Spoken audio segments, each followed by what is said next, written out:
Dele fuerte ese aplauso al Rey de Reyes. Diga conmigo, aquí y ahora. Diga una vez más, aquí y ahora. Y hoy quiero compartir este mensaje titulado de esta forma, aquí y ahora. Es lo que enseñamos en el coaching.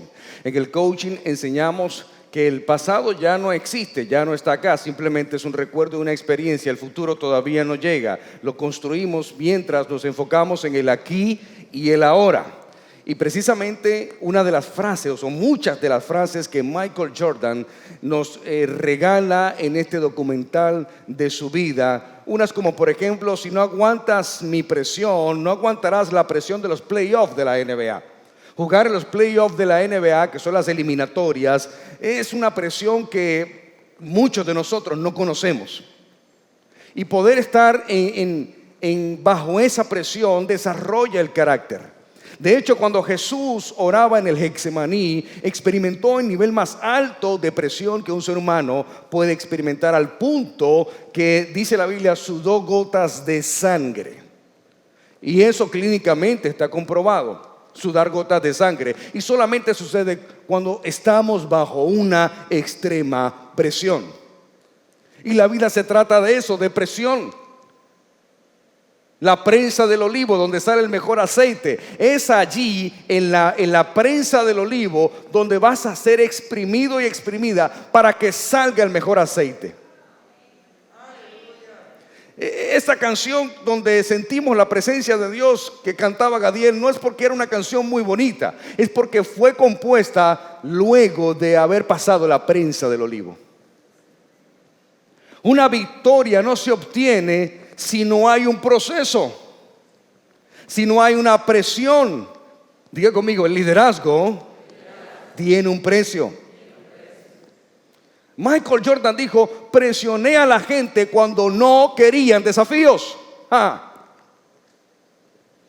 Presioné a la gente cuando no querían desafíos. Déjame decirte algo, cuando no quieras desafíos, Dios te va a dar desafíos a través de la presión. Te va a acorralar, te va a poner en la esquina, te va a llevar a un máximo punto de tu vida donde no tendrás elección de seguirle, donde no tendrás elección que no sea buscar su rostro, adorarle y cumplir su propósito aquí en la tierra.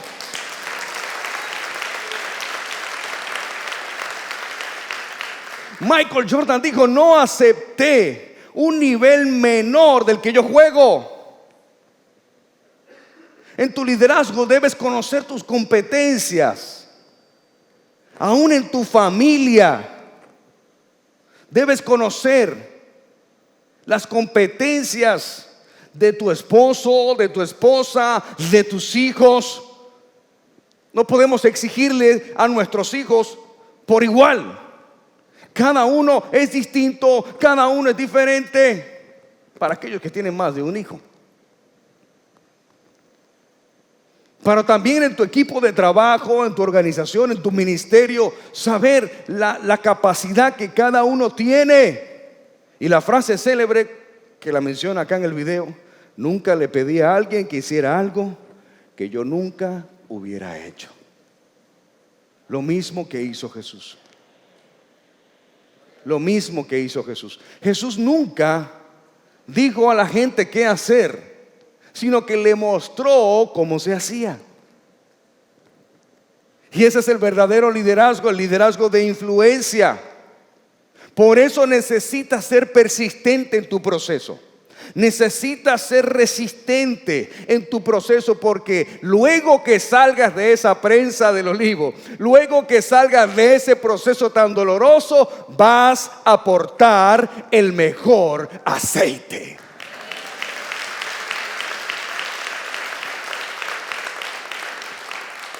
Y es por eso que la persistencia es la acción de mantenerse constante en algo que quiero o deseo. Por eso Katia hablaba de las emociones. Y la palabra emoción significa en movimiento. De hecho, si la lees en inglés, emotion, en movimiento. Por eso una emoción no puede venir a paralizarte, sino al contrario, a activarte. El temor no es una emoción mala si la sabes canalizar. El temor puede venir a despertar cosas en tu vida que necesitaban ser activadas, que necesitaban despertarse, y eso viene a través de una crisis. Por eso usted me escucha decir constantemente: las crisis no son malas, las crisis son buenas, porque van a activar en mí cosas que estaban dormidas. Por eso Dios te creó para cumplir su propósito y te dio todo lo que tú necesitas. Y cada proceso en tu vida probará tu fe y te dará a entender que los dones no te van a servir de mucho cuando no tienes carácter. Porque usted me ha escuchado decir muchas veces, y casi que todos los días: los dones son gratis, pero la madurez cuesta. La madurez cuesta, y cuando usted le cuesta, está hablando de un sacrificio, está hablando de un precio que hay que pagar, está hablando de algo que yo debo hacer aún en contra de mi voluntad. Todo lo que Dios diseñó, lo diseñó para que le dé gloria a Él. Dios diseña un pez y la función del pez es nadar. Por eso cuando el pez nada, le está dando gloria a Dios, porque está cumpliendo para lo que Él fue diseñado. Por eso cuando usted y yo cumplimos el propósito de Dios en nuestra vida, estamos glorificando su nombre, estamos glorificando a Dios en nuestras vidas. Y déjame decirte algo: cuando no sucede esto, cuando tú no estás cumpliendo la función para lo cual Dios te ha diseñado, entonces comienzas a tener fracasos en tu vida, comienzas a tener crisis en tu vida por nuestras malas decisiones. Y una vez más quiero enseñarte esto, porque quiero que se te revele. Porque cuando fracaso, no estoy siendo la persona que soy, sino la que aprendí a ser. Por lo tanto, el enemigo quiere mantenerte creyendo en la persona que no eres, para que nunca descubras quién eres. Él quiere mantenerte creyendo en esa persona que realmente no eres. Gadiel decía algo tan maravilloso: porque Dios nos ama tanto. Aún nosotros que le fallamos y le somos infieles, porque Dios nos ama tanto. Porque Dios simplemente está esperando que tú descubras la persona que Él ha creado, que no es esa persona que está allí llorando o sufriendo. Vamos a sufrir, vamos a tener aflicciones, pero eso es temporal. Diga conmigo: temporal. Pablo lo escribió, dijo: esta leve y momentánea tribulación. Cuando yo entiendo esto, entonces estoy listo para atravesar mi proceso, para atravesar mi desierto, confiado en Dios. Porque sé que es leve, que es temporal, y si es temporal tiene fecha de vencimiento. ¿Qué es lo que tengo que hacer para salir pronto de este proceso? Por eso Dios recibe gloria de ti cuando tú manifiestas aquello para lo cual te diseñó. La gloria de una semilla es convertirse en un árbol. Para eso es una semilla. Tú no siembras una semilla de una planta o de un fruto y vas a recibir una silla. La gloria de esa semilla es convertirse en un árbol y dar fruto. Cuando es árbol, Dios recibe gloria de ese árbol, porque ese es el propósito. Por eso no puedes quedarte siendo semilla. Necesitas convertirte en árbol. Pero hay gente que quiere y prefiere estar siendo semilla y dice: no, yo no quiero crecer, yo no quiero procesos en mi vida. Yo he sufrido tanto en esta vida que no quiero más procesos. Hay gente que dice: ya yo no quiero más procesos, ya yo estoy cansado, ya yo estoy cansada. Pero los procesos nos llevan a provocar a Dios. Diga conmigo: a provocar a Dios. ¿A provocarlo en qué sentido? A que se levante de su trono y pueda hacer un milagro en tu vida. ¿Cuántos dicen amén?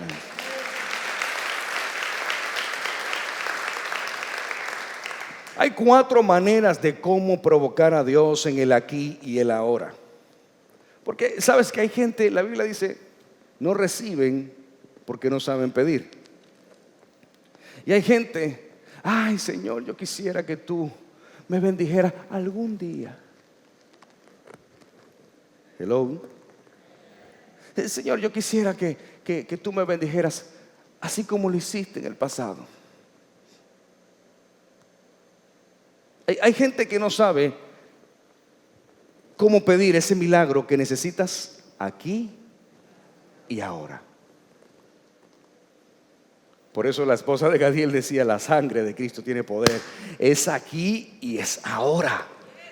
Es aquí y es ahora. Dios te ha dado autoridad para clamar el poder de Dios. 4 maneras de cómo provocar a Dios en el aquí y el ahora. Y este mensaje que hoy te estoy trayendo es un mensaje que tiene una segunda parte para el próximo domingo. Número 1, provocar a Dios. Podemos provocar a Dios por medio de la perseverancia.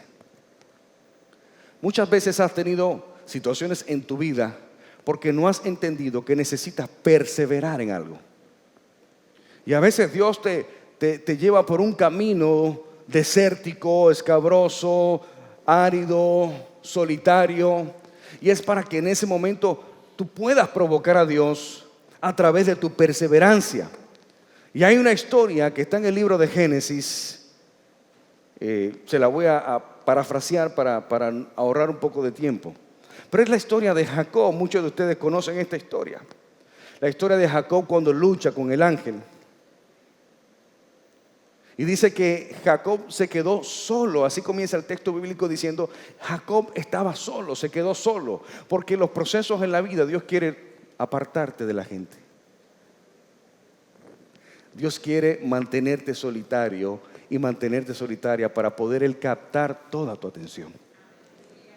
Hay gente que dice, pastor, es que me he quedado solo, me he quedado sola, me han abandonado, se han ido, mis amigos ya no están conmigo. Y siempre mi respuesta es, lo que pasa es que a donde Dios te lleva, ellos no pueden ir contigo. Ellos no pueden acompañarte. Por eso cuando Dios saca a Abraham de Ur de los Caldeos, yo siempre me preguntaba, pero ¿por qué Dios no bendijo a Abraham en Ur de los Caldeos? ¿Podía Dios a Abraham bendecirlo en Ur de los Caldeos? ¿Por qué no lo hizo? Primero, era un lugar pagano, era un lugar que no honraba a Dios. Segundo, su familia era pagana, todo su entorno era pagano. Es decir, no había una manera clara donde él pudiera prestar atención a Dios con todo lo que le estaba rodeando, con todo lo que estaba a su alrededor. Y por eso Dios decide sacarlo, pero lo pone a prueba. Abraham tenía todas sus comodidades. De hecho, Ur de los Caldeos era una ciudad muy, muy comercial. Es decir, había dinero. Y Dios lo saca de la comodidad y lo lleva al desierto. Y le dice, sal de tu tierra y de tu parentela. Sal de tu cultura. Mire, yo siempre le digo a la gente y a la iglesia, te digo específicamente, nuestra cultura no es dominicana, nuestra cultura no es mexicana, no es venezolana, no es colombiana. Nuestra cultura es de reino. Es de reino. Y una cultura de reino establece los principios, los valores, los preceptos, las leyes de Dios acá en la tierra. La excelencia, lo mejor, la puntualidad, el compromiso, el valor a mi palabra, que tú sí seas sí, que tú no seas no. Y Dios le dijo a Abraham, sal de tu cultura, de tu tierra y sal de tu parentela, de las ligaduras emocionales. Hay gente que comprometen su relación con Dios por el primo, por la prima, por el tío, por la tía, por el hijo, por el esposo, por la esposa.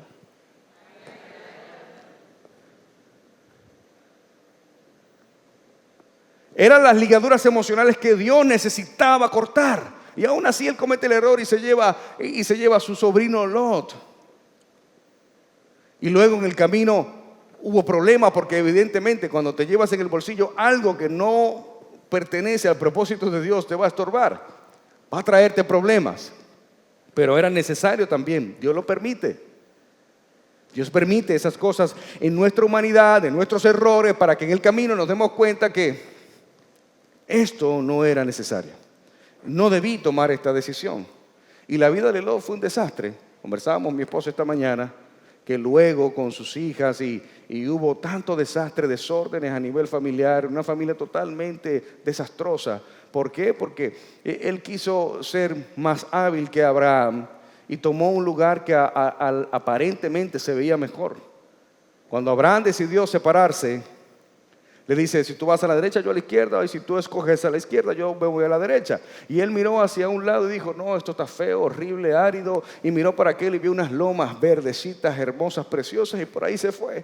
Resultando ese lugar, Sodoma y Gomorra. No todo lo que se ve bonito forma parte del propósito de Dios en tu vida. Y cuando se separan, y déjame decirte algo, en la separación hay revelación. En la separación hay bendición. Cuando te separas de lo que no pertenece a tu propósito, es ahí donde se abren los ojos espirituales, es ahí donde Dios te habla, es ahí donde Dios te bendice. En el momento que te separas de lo que no pertenece a Dios, que está a tu alrededor, en ese momento Dios te habla. Y cuando se separa de Lot y comienza Abraham, ahí es cuando Dios le dice, ¿puedes contar las estrellas del cielo? ¿Puedes contar la arena del mar? Así de grande será tu descendencia. No se lo dijo cuando estaba al lado de Lot.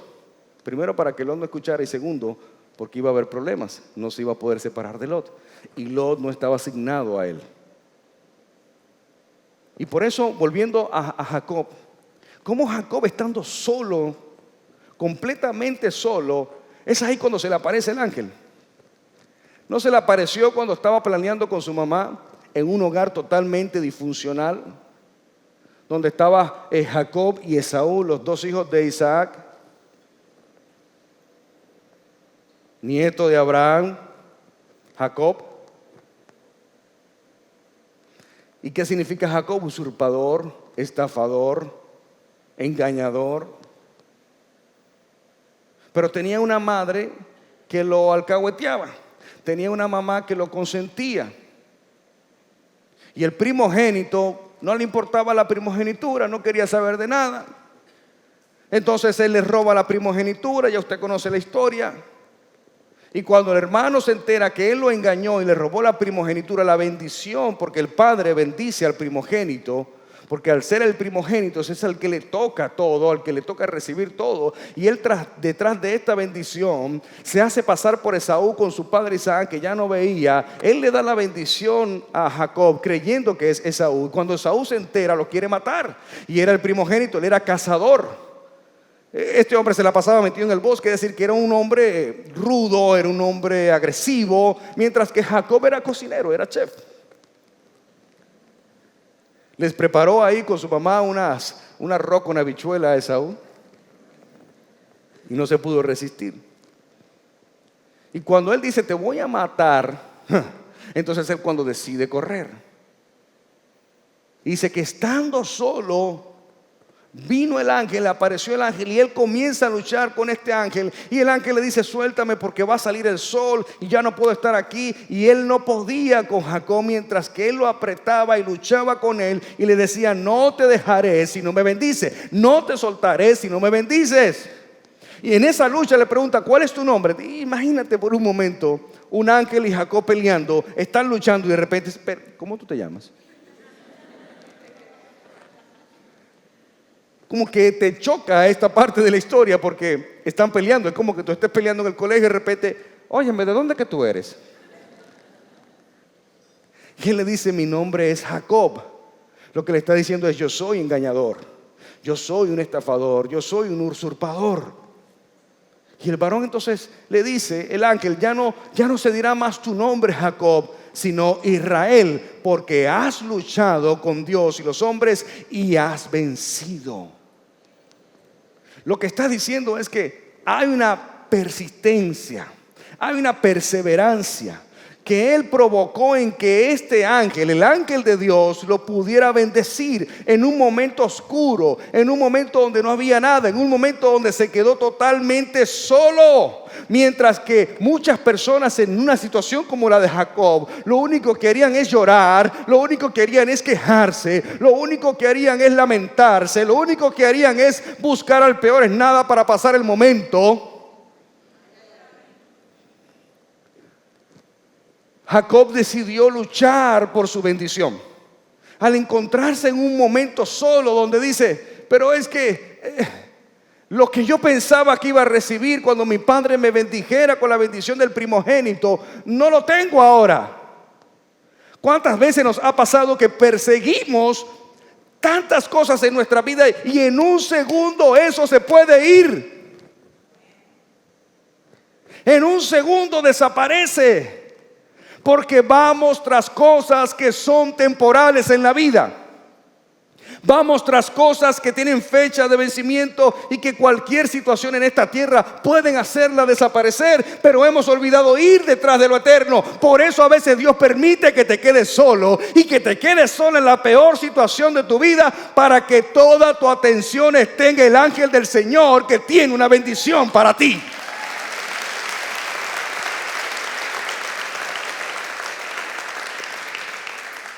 Y es ahí donde comienza a formarse. Es ahí donde comienza, y luego hay una reconciliación. Y ya el próximo domingo te voy a contar cómo él conforma su familia, cómo Jacob se casa, cómo Dios le juega de una manera extraña a Jacob. Porque déjame decirte algo, todos vamos a cosechar lo que sembramos. Todos. Eso no va a eximirse en nuestras vidas. Dios va a perdonarte, Dios va a restaurarte, Dios va a levantarte, pero tienes que tener cuidado qué semilla estás sembrando, porque toda semilla que siembres la vas a cosechar. Pero Dios estaba provocando algo en Jacob. El ángel le cambia el nombre y le dice, ya no te llamará más estafador, ahora eres el que luchó con Dios y venció. No el que luchó contra Dios, sino el que luchó con Dios y venció. Ese es tu nombre ahora. Por eso el diablo quiere mantenerte creyendo que eres Jacob, para que no descubras que realmente hay un Israel dentro de ti. Y en el libro de Isaías 43:31 dice, ahora así dice Jehová, creador tuyo, oh Jacob, y formador tuyo, oh Israel. Dice, no temas, porque yo te redimí, te puse nombre, mío eres tú. Pero lo curioso es las dos palabras que usa, creador y formador. Dice, así dice Jehová, creador tuyo, oh Jacob, formador tuyo, oh Israel. Lo que quiere decir que a Jacob lo creó, a Jacob lo creó, pero a Israel lo formó. Porque hay un Israel dentro de ti, que es lo que Dios ha diseñado, que los procesos son los que van a ir formándolo. Y tú estás viviendo creyendo que eres Jacob, que eres ese fracasado o esa fracasada. Y el diablo te ha mantenido creyendo que eres esa persona que ya tuviste un matrimonio, que ya ha fracasado, que tu empresa quebró y ha fracasado, y que eso es lo que tú eres, que nada te sale bien, que nada haces bien. Y el diablo te dice amén, amén, amén, amén, amén. Mientras que Dios te está metiendo en un proceso, te está metiendo en un desierto. Están pasando situaciones en tu familia, están pasando situaciones en tu economía, en tu trabajo, en cualquier área, pero lo que Dios está haciendo es formando el Israel que está dentro de aquel Jacob.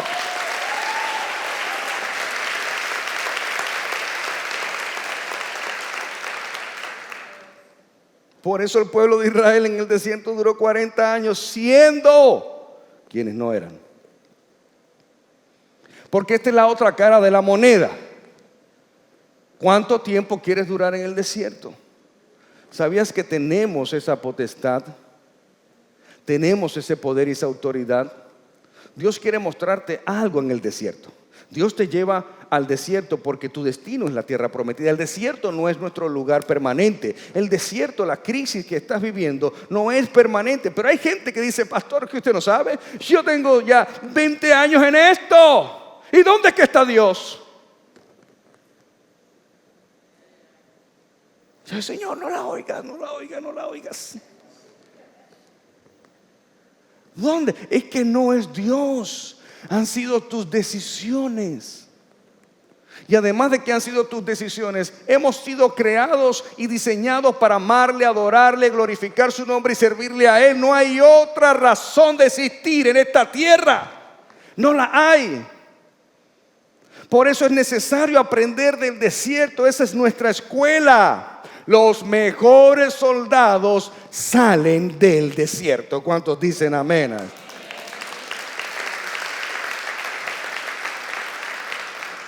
Y por eso la gente no entiende que Dios no contesta oraciones que Él ya las respondió en su palabra. Déjame repetirte esto. Dios no contesta oraciones que Él ya respondió en su palabra.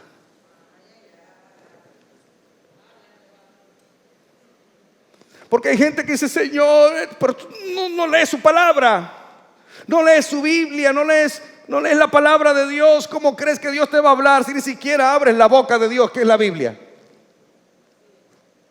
¿Sabías tú que hay cosas que no necesitan oración, pero tienen las rodillas peladas de tanta oración? Y Dios no te responde. Y Dios diciendo: si ella abriera el libro de Juan capítulo 5 versos, ahí está la respuesta. Sí, hay cosas que no necesitan. Porque es como que alguien me diga: yo estoy orando para ver si voy a predicarle a la gente en la calle. Tú estás orando para ver si Dios te muestra que debes ir a predicar el evangelio. Pero es algo que no necesita oración, es algo que hay que hacerlo. Diga conmigo: aquí y ahora. Hay cosas que hay que hacerlas ya, en este momento, que no necesitas oración, que necesitas saber cuál es el mandato de Dios para tú ir y hacerlo. Ay, yo no sé si congregarme este domingo, porque es que a mí no me gusta como canta Gadiel ya. Es algo que está escrito: no dejen de congregarse, como algunos tienen por costumbre. Eso está escrito en la Biblia. ¿Sabías tú eso? Que la Biblia dice: no dejen de congregarse como algunos tienen por costumbre. Parece que no era un problema del COVID, era un problema también en aquella época. La gente no asistía al templo, la gente no se congregaba. Y si ellos supieran que cuando más nos congregamos, más se enciende el avivamiento. Pero mientras más yo estoy acostado, y a ti que estás acostado arropado ahí viendo la prédica.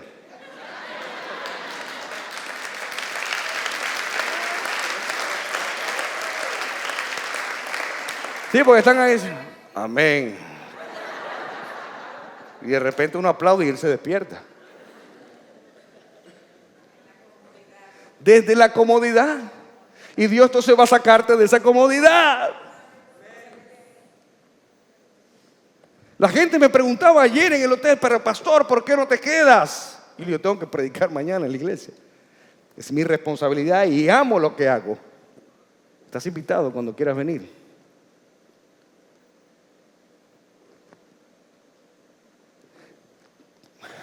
¿Sabes qué? A veces pienso, si yo me congregara como una oveja, me congrego porque, pero yo todos los días traería a alguien. De hecho, así era yo. Yo todos los domingos traía a alguien. Nuestros hijos tienen ese ADN. Nuestros hijos viven invitando a sus compañeros, a sus amigos. Elías vive invitando gente a Viva.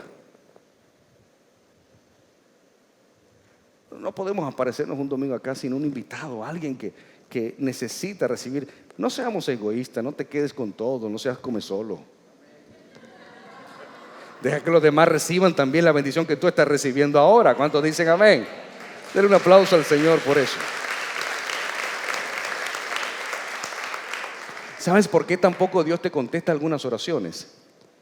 Porque lo que estás pidiendo es tan grande, que probablemente no sobrevivirías a eso. probablemente no pudieras salir vivo, ileso.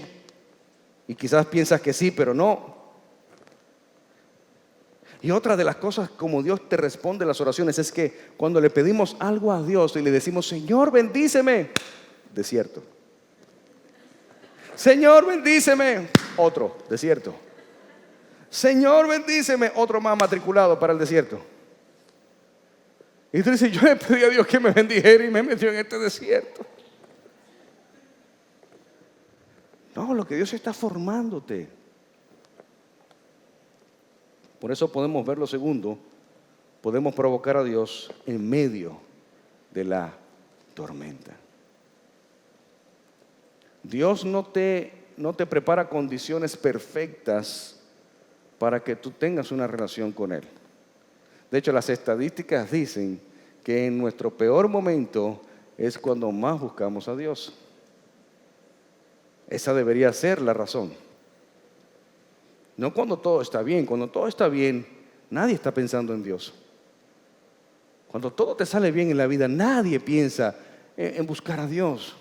A menos que sea una persona que evidentemente esté madura y crecida. Que mientras más bien le va, más busca a Dios, porque entiende que esa bendición proviene de Dios. Y Dios es el que le está abriendo puertas.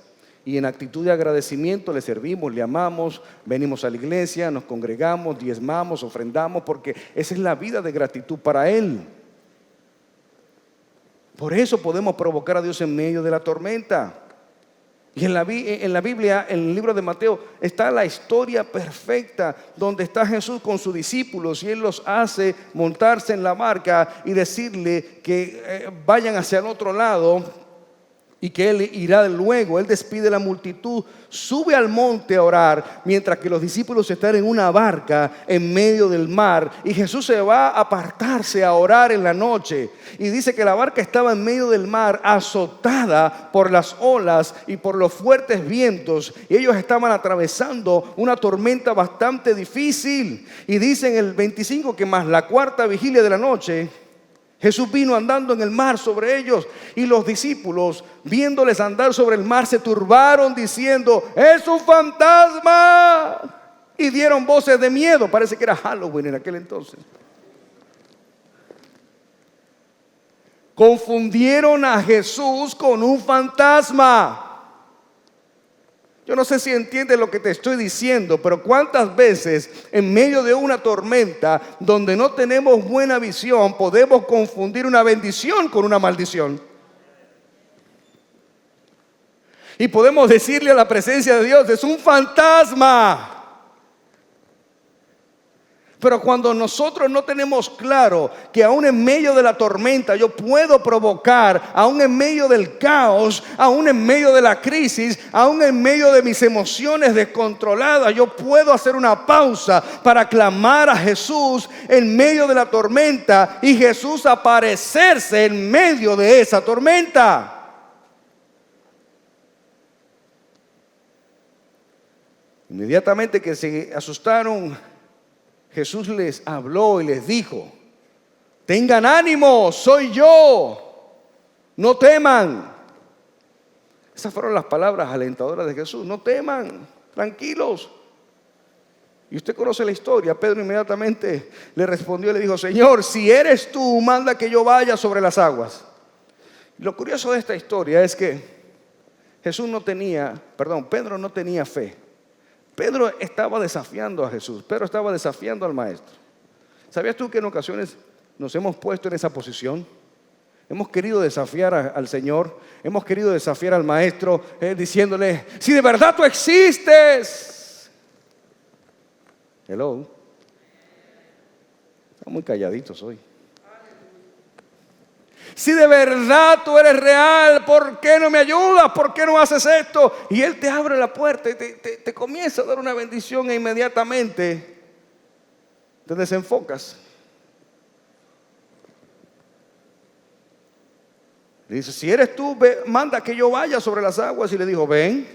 Descendiendo Pedro de la barca, andaba sobre las aguas para ir donde Jesús. Pero al ver el fuerte viento, diga conmigo, al ver el fuerte viento, tuvo miedo. Y dice, y comenzando a hundirse, dio voces diciendo, ayúdame, Señor, sálvame.